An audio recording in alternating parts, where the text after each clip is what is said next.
ఛీ ఛీ, ఏంటవి? మిరపకాయ పచ్చడి, ఎండు చేపలు. ఛీ, వాటిని ఎవరైనా తింటారా?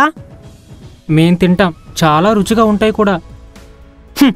మీకవే దొరుకుతాయిలే, కాబట్టి రుచిగానే ఉంటాయి అని ప్రకాష్ కుటుంబ స్థితి గురించి అవమానంగా మాట్లాడాడు.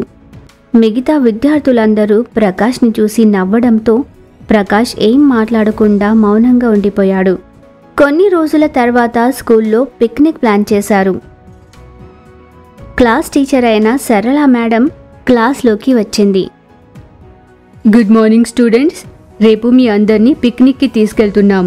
రేపు మీరందరూ చాలా ఎంజాయ్ చేస్తారు. ఎక్కడికి వెళ్తున్నాం టీచర్? మన ఊర్లోనే ఉన్న పురాతన ఆలయం దగ్గరికి తీసుకెళ్తున్నాము.